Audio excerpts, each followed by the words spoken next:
Hey guys, Cam with Hope to Canine Foundation. Had a little bit of tech issue today, so hopefully we're not going to have any problems here. So Fix It Friday Q&A we offer for free through the foundation to try to assist people in getting some perspective and support and insights and advice around how to resolve behavior issues in their puppies or adult dogs. We cover a host of topics from adoption to puppy selection and raising. We also get into more of the behavior modification or rehab side of things.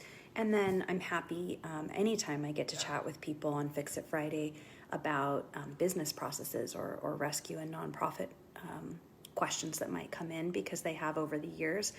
And there's definitely some, successes and failures that we've experienced through our organization, and a very particular set of standards that we have for our adoptable dogs, for example, and, opinions that we operate from around best practices. So when it comes to Fix It Friday, it's a vast pool of information that you have the opportunity to network with me about and submit at any time. If you'd like me to answer your query, feel free to drop your questions here in the posts and we'll compile them, or email our administrative team info@hope2canine.com or Hans at hope2canine.com. These are both great options moving forward to make sure that we get your question set aside for the next time I stream live. I'm also starting to move towards more of this content in the Raising a Rockstar group, which is our paid subscription group of recurring monthly donors. So if you donate at $25 a month or more consistently, you can get access into that group, and then that's allowing for us to have a little bit more reliable fundraising opportunities to maintain the services that we provide through the organization. Right now, where your funding is going when you donate, whether it's a one-off donation because we're providing some value to you in content like this, or you want to be a recurring monthly donor to assist us in our adoption services or our complimentary boarding services, things like that.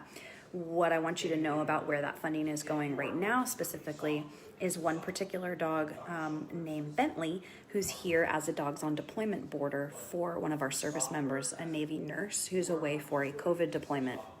So I haven't had a chance to post up about Bentley, but I definitely will get a share so you can see his face and see what he's up to here with us. But Dogs on Deployment is a organization specifically, but it's also a concept that we really, really support and love and back here through Hope to Canine. It's something I believe in very strongly as a give back to the community and as a means of fulfilling our mission. So again, if you're not familiar with our organization, if for some reason we're catching you on a broadcast for the first time, Hope to Canine is all about stopping the flow of unwanted dogs into shelters and rescues, or to try to stop unnecessary euthanasia. And we do that by providing behavioral services, support, consultation, educating the community and those dog owners who maybe have exhausted all other options or who do not have the resources to professionally hire someone as a private client for their dog. And then we also do that by training every adoptable dog before we place them in a home. And we are, unique in how much time we invest in our dogs as a result, and how much pressure and exposure we insist on those dogs experiencing, so that we can get a really thorough idea of, who they are, what their behavior potential is, where they can fit successfully and not end up getting bounced around. That's really important to me because the statistics do show us that the more a dog is processed through multiple homes or shelters or rescues, the more likely that euthanasia situation occurs. Generally, we also have a lot of data now that shows that dogs that succeed as adoptables into new homes from shelters or rescues without training, the majority of them only succeed in staying put if they seek training within the first 6 months. So again, it's very important to us to get behavior information out there, to talk about training and management, to have you understand and be empowered about, the primal and instinctual motivations of your dog, so that we can get away from this fur baby mentality that's really harmed a lot of our pets, but particularly in the world of dogs where you're dealing with a predator. It's super dangerous if you have a purely emotional and soft approach and perspective to bringing that animal into your home and lifestyle and having them carry a lot of the things that we represent from a human standpoint. That is, stress, anxiety, insecurity, trauma, these sorts of things. They really get us in trouble if we've got a dog with baggage and a person with baggage and we don't bring them together with tools. So that's my spiel for you today about what it is that we're up to here, and that thank you, huge thank you always to our little community of recurring monthly donors, folks in the Raising a Rockstar subscription group, because you are allowing us to say yes to dogs like Bentley so that our service members can come back from helping to take care of us and have that pet waiting for them and not need to rehome. We've had quite a number of dogs come through for that reason, and where our funding goes. We also would really like to see ourselves bringing in some more dogs from one of our rescue partners in Mexico as well, and bringing some more dogs through the adoption system here when we're able. But we need funding right now, and that's definitely something that's going to be a determinant of when and whether we can do that. Hey, Mindy, hello. It's great to see you on today, and I see your question. 9 months old, discovered he can lift his leg. We don't give free rein, but he actually lifted his leg on patio furniture. Best way to help him learn what is acceptable to Mark. Started him on e-collar yet. Yeah, I would e-collar that is the short answer. Of course, I would love to know more specifically, what the exposure has been to the tool, your conditioning process so far, and you guys are local, so if that's something we need to get together, bring him to class. That would be a great idea. Bring him to Hope for Hounds class, just so I can get a sense of his understanding and comfort and the appropriateness of that conditioning before we're doing anything, intense. However, I would e-collar that. I would teach the e-collar, and then I would set my dog up to have that freedom and that idea, and then I would correct it so that he realizes that's a no-fly zone. Feel free to drop more details, but yeah, getting him conditioned on the tool and then using that's the best, because now he can be off leash, he can be unsupervised, you can kind of hide and watch from inside, and you can allow him to think that it's more of an act of God type situation, which I find dogs really learn the best that way, when it's more organic, okay? So question that I got from Hannah, and I think Hannah's on the broadcast and managed to be able to listen in today. Hannah has had a lot of exposure to training, here with us and the tools and everything. So this is a very experienced individual.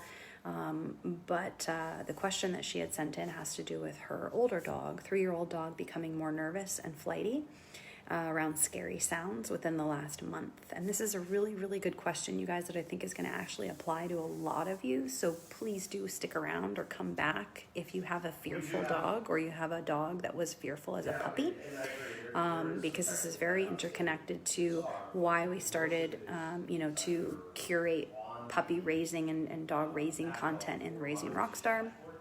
And then, also where people do tend to struggle long term with unreasonable goals or expectations. So the 3-year-old dog becoming more nervous and flighty around scary sounds within the last month, which also coincidentally is a time frame that they've had a new puppy. Previously done a ton of counter conditioning and things were going really well. She did fine with the fireworks in the summer, recent thunderstorm, hanging out in the crate, sleeping once it stopped. Last week she ran a half-mile back to my car when she got spooked by the sound of crashing waves. She's been to this beach hundreds of times. She's been pulling towards every door and trying to flee on our nightly walks if the military planes are flying, which is basically every night. I've tried correcting the pulling, pardon me, take a sip here. I've tried correcting the pulling, breaking of heel with e-collar and prong collar, and she just takes the correct a phone call.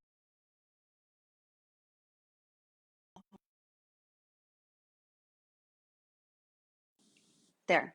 Am I there? Sorry about that. Okay. Last week she ran a half-mile back to the car from the beach, which she's been to a million times. Tried correcting. Dog is ignoring the corrections, just taking it. So here my question on this would be a little bit more specific of the intensity of the corrections. We've done place outside at night just to hang out. She's alert, but she stays. Been crating her overnight or back tying to place to prevent hiding under the bed.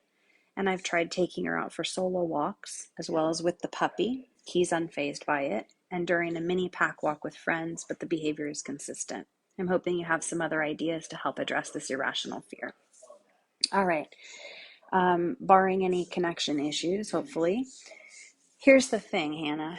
This is always going to be a struggle. It is not ever going to completely go away. And the reason I think this is such an important question is because this is consistent for every single one of us with every single dog, right? My personal boxer will always have high defense drive, will always have some stranger danger or be suspicious of new people before he accepts them. It is hardwiring in his temperament and personality and genetics. It is hardwiring in his conditioning as well. When we have, fear-based behavior and we have insecurity as a puppy, if we don't recognize it immediately for how significant it could become, aka 3 years later, you could be dealing with things like this. If we don't have the ability to recognize that, the skills, the training, the insight, to see that projection down the line and therefore get involved in addressing the behaviors immediately to flood that puppy as much as possible with the successful building of their strengths, building up of their weaknesses rather, and capitalizing on their strengths for confidence, we end up with situations like this. And because you have had this dog for a long time, but you also did inherit this personality and temperament and inherited some of that lack of early intervention, you're limited, period. You will never completely see this go away. So when it comes to, setting forth with, hey, Chrissy, when it comes to setting forth a training program or a behavior modification program, let's say there another one of you that are, no, I'll use an example of dogs with me right now. So Whiskey and Milo. Okay, I have Whiskey and Milo with me. Both of those dogs are adopted dogs. Both of those dogs have massive anxiety and behavioral issues. Their personalities and temperaments are very different, in many respects, very different. But some of the behavior fallout is very similar. They are, of this age where in the owners reaching out to get training now, it's too late for the complete and total rehabilitation, like as people like to think of it. Rehabilitation in its definition is about returning something to its original state. Well, that's not going to happen. In part, we don't want rehabilitation with some dogs because their original state was not ideal. They were not genetically sound and stable and a good representation of their breed or what their breed standards should produce. Okay. Mixie mutts, notwithstanding, or that's not what I meant to say. It's irrelevant whether it's a purebred dog or not. You're either going to have the mix of the purebred components or you're going to have the purebred dog. Okay. So neither of these dogs can we really say we want to rehabilitate because we don't even know what that original condition was, first and foremost. But I can guarantee you they both had instabilities, nerviness, insecurity. Were not, awesome, strong, confident, great puppies, because I can see, just like this question that Hannah presented, I can see the through line of the overall disposition and the core weaknesses that exist in each of these dogs, as well as the temperament that comes through consistently alongside the behavior choices, motivating the behavior choices, responding to the experiences that we provide, and so forth. So whenever we set forward, if you're, Whiskey and Milo's owners, when we had their consultation, we had to talk about realistic expectations, right? We had to talk about the limitations that exist of addressing behavior issues in adult dogs, especially when they're combining influence on one another and dependent on the skill level of the human in the equation, their neutrality versus emotionality, their confidence versus insecurity or anxiety, their time, the amount of effort and resources they have to put into this dog's, exposure to the things that it needs to counter condition. And on and on and on the list goes of factors that will contribute to the long-term outcome potential. Okay. So the reason that, you're seeing this behavior, Hannah, may be flaggable to all the activity and the things you've been doing since the puppy came into your world, right? That is a huge change. That is a huge shift an element of where you were previously when you had a structure and a routine with this dog, this older dog, and had done a lot of counter conditioning and were in a rhythm of doing life with her. Bringing the new puppy in has affected you, right? And so now you are affecting her. You can't avoid it. Okay. It might be the teensiest little things here or there. It might not seem like it's anything, but you do, right?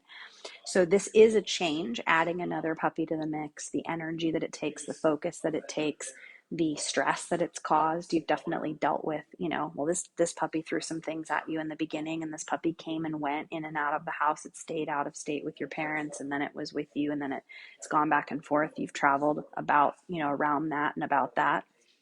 And there's been, the addition of more sporting experiences and things like that.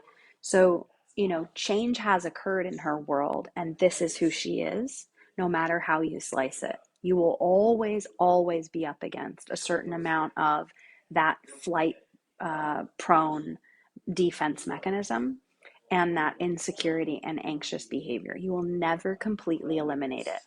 So when you have situations like this come up, you need to be able to recognize, oh yeah, there you are again. That's my dog. And I need to never assume she doesn't have this behavior potential, right? I need to never put her in a situation like, you're at a beach that and you've been out a million times. Thank God she ran to your car, right? But if you're going to go somewhere new, I would never have her off the lead completely where you don't have the ability to collect her, a 30-foot drag line or something.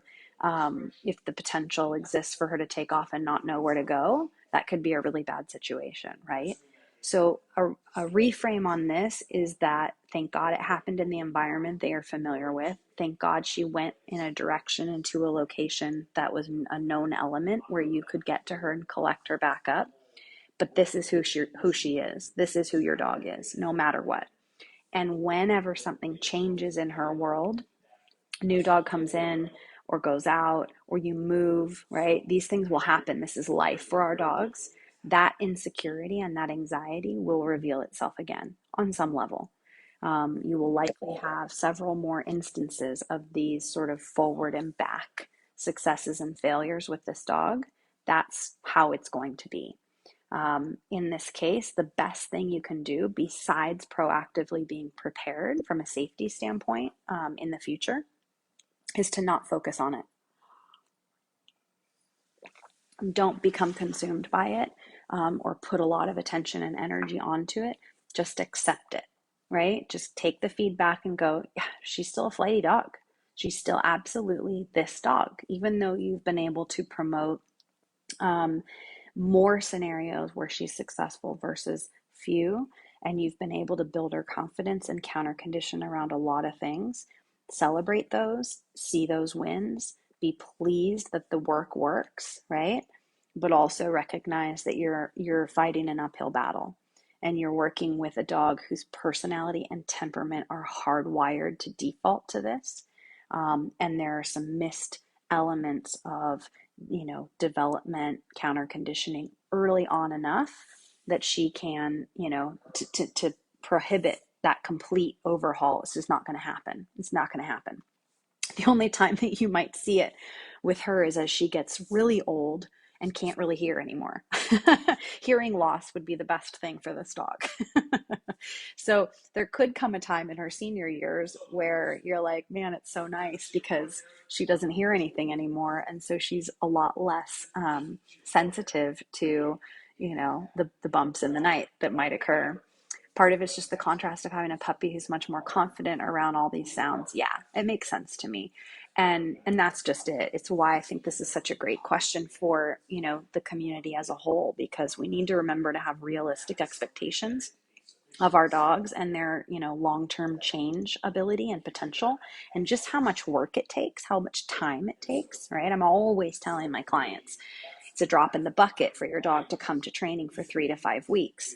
We get a lot done because we know what we're doing and we're objective, right? We're neutral. We're coming into your dog's world. We're defining our relationship correctly right from the get-go. So we're able to create a very different expedited outcome and result. And then we have to teach you, and then we have to teach you guys to come back together, right? But it's still a drop in the bucket. From patterning, conditioning, this is repetition, which takes time, right? Patterning, conditioning, repetition, and time. These things are irreplaceable, and you will be needing to put in those reps and put in that time and that work together and wait and see what happens. It's really about, folks ask us all the time, when won't I need the remote collar anymore? Or when won't I need to use the prong collar anymore? And I say, that's the wrong question to be asking. The question is it working? Keep going. And there will be days where you will cut corners by accident or intentionally, and you'll realize that your dog's doing really well because you've been putting in the reps and consistently doing the work. But you won't be able to know exactly when that's going to be. It's dependent upon your dog. It's dependent upon you and your follow through, the environment they live in. We can't answer that question for anyone. It would be unethical to try to say we know. So this is a perfect example of that. And then it also dovetails on why puppy selection and breeding and raising and whelping is so critical to be something that is done intentionally.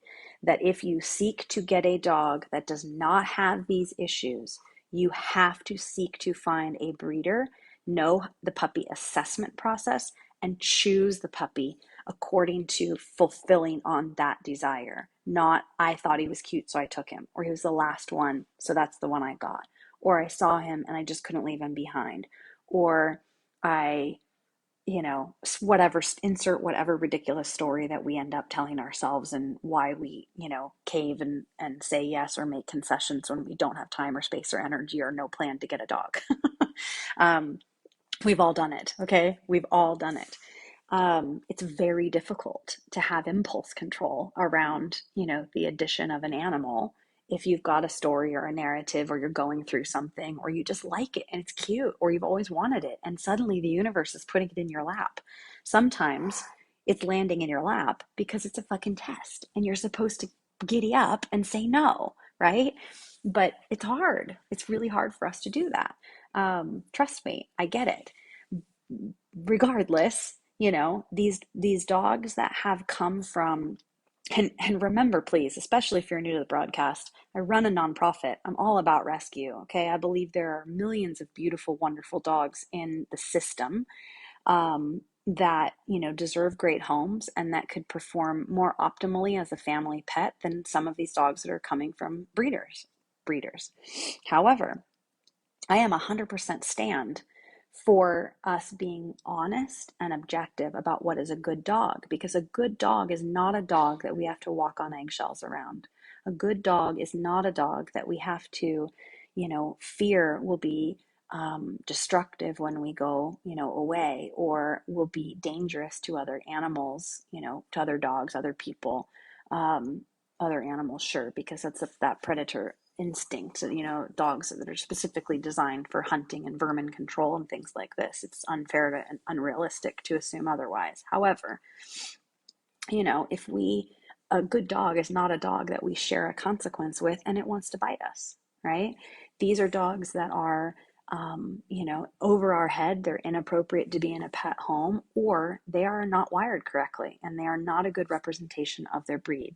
And if you want to start with a great puppy and have a great, easy, smooth time raising and building it and enjoying the fruits of your labor and seeing that dog represent its breed standard appropriately, then you have to be freaking objective in that selection process and really criticize down to the nitty gritty why that litter was even brought to be in the first place. If it's a litter that's coming out of, a stray mama on the streets down in Mexicali, and rescue group helped her out and saved her and brought them all in, and 2 had died of parvo, and the others recovered or distemper, you need to realize you are taking a massive risk on that dog and your long-term future and experience of what that dog's going to be able to be. You just need to know that. And God bless everyone who has a heart for that kind of work. But I get the calls all the time from these organizations who have a dog in this or that scenario that is now 6, 8, 9, 12 months. And it's been bounced around to different homes, or it's being returned to the organization for aggression, and they don't have the resources to handle it. They don't have a foster home that can navigate it, and they don't know what to do now. And I think that, on the contrary, Hannah, your puppy, is a great example of how it can be done to create an outcome that you are now going to enjoy massively for years to come. And even in that context, as I talked about, posting him into the group the other day, he still has his stuff. He still has his little areas of, I was born and raised in the country. I haven't been exposed to certain things that are now part of my very city life, right? And we're seeing, by strategically getting him to training early, putting the pieces in place that you didn't have the benefit of implementing right away and with as much confidence with your older dog, we're seeing where we can identify those gaps potentially, those weaknesses that he does have, and get on top of strengthening them right away. And they'll be so minimal now comparatively. They'll be so minimal for you to deal with long term compared to your older dog, on account of doing everything correctly and having a dog who has the health testing, the temperament testing, the massive exposure as a bitty puppy, running around in the woods and climbing over and under and doing different things and being, on different surfaces and exposed to different sights and sounds. Guns, probably they fired, this is a hunting dog, right? So, these early interventions were done by the breeder, and they were done prior to 16 weeks. That's crucial. If you are seeking to have the experience counter to what, our question represents, of an adult dog who's solid and calm and can be neutral to the sky falling around them, which it will, it starts way back in that puppy, development building process, in that breeding, genetics, whelping process. Okay. So for anyone else who, resonates with this question, we were doing so well, now she's back to acting like this, or he's back to doing these things. Number one, step back and ask yourself, have we had changes in our world? Has there been instability in our routine? Have I added or subtracted anything? Did someone move in or out? Did we get a new dog or lose a dog? Has my work schedule changed? Are my emotions wacko? Am I going through something difficult? Because we all are right now. I know for me, like, this has been a terribly difficult 6 months. I don't have a home. I'm living with a friend. COVID cost me my housing, because they sold the house from under me. That was not in my plan. That was not something I wanted or would have ever chosen. It has been extremely difficult. It's affected my business. It's affected my ability to contribute to my community services the way that I want to. It's completely put my world upside down. And that has been exceedingly difficult for me. And so, when I reflect and look at how much I've carried and how much I've had to keep pushing forward and navigating and supporting other people, I know very concretely that there are many, many others out there who look like me and who are struggling massively on the inside. And I think it's incredibly important that we be honest and real about where we're at emotionally and psychologically. If you're experiencing stress in your workplace, if you're experiencing stress in your home, in your family, if you're having, a trauma or a loss, a grief experience, someone has passed away or gotten sick, or their life has been altered because of the circumstances of what our world is nowadays, with this pandemic, with illness, with loss of job, or any of those other scenarios, our dogs are living in that. And our job is to, prepare them to be able to deal with that. And it's our job to prepare ourselves to be able to deal with that. And I can tell you, I'm very fortunate that for years leading up to this pandemic, the focus of my work was leadership development, personal care, and personal development strategies, and the impact of those things in my business world and in my coaching world and in my dog training world.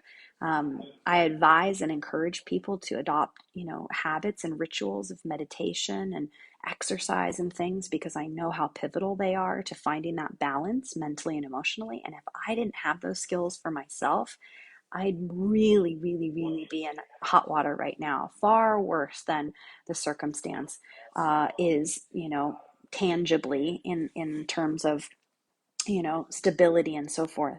Creating that stability within ourselves is something we must learn to do. We must teach ourselves to do, and we have to teach our dogs to do that, right? So, I bring this up because we need to remember to ask those questions. If we're looking at dog behavior coming up in front of us with our pets that's troubling, they're fighting, there are these different things going on, chances are there's information about where we're at while we're going through here, or what their world is representing in the house, that we can acknowledge at least and have some grace for the influence of, right? Thank you, Chloe. You're so sweet. Um, yeah, I'm gonna do what I can, but yeah, this week in particular, it's rough. So chances are we can, get insights there. And as I told Hannah, I think adding a puppy and being busy and doing all these different things and going and navigating the new dog, these are all influences on your dog because this is who she is. She's sensitive. She's insecure. She's going to feel the slightest adjustment. So take stock of that first. Then second, recognize the gains, right? Recognize the gains. You opened your email with, we've been doing all this counter conditioning. She was so good in these different situations. She can go to sleep during a storm. Remember, remember the before when that wasn't possible, and really focus your energy on the fact that you have the solutions, you have the formula and the strategy. I'm not going to give you any different advice about what to do. Correct her when she steps out of the direction, the command you've given her, and keep facing those insecurities, keep facing those challenges. It's the same advice. But, what you're needing right now is just to hear, to focus on the gains and the positives, to remember that the work works, that you've seen it play out in the past that way before, and you'll do it again. And then do the work to get back to where you can and make those gains even more so. But you'll always be battling some of this. This is who your dog is.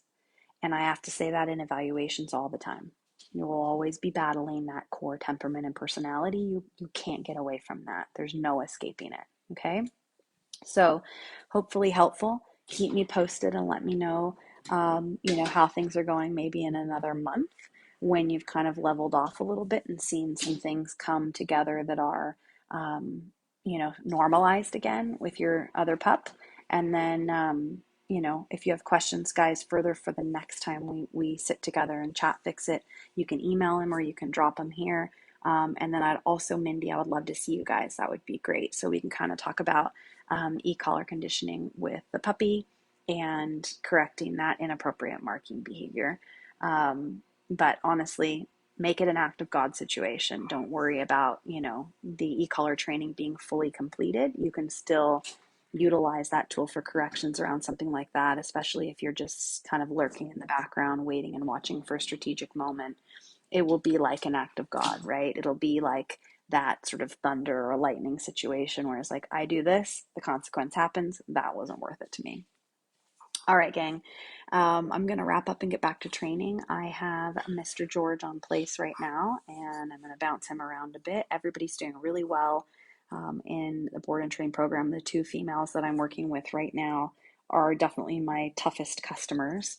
So I have I have definitely earned my I, I'm doing the most work with those gals, but everyone's doing really well. And I hope you all have a fantastic weekend. Thank you so much for hanging out with me. It's always great to have you gather here for a little bit. And I'll talk to you again really soon. Okay? Take good care.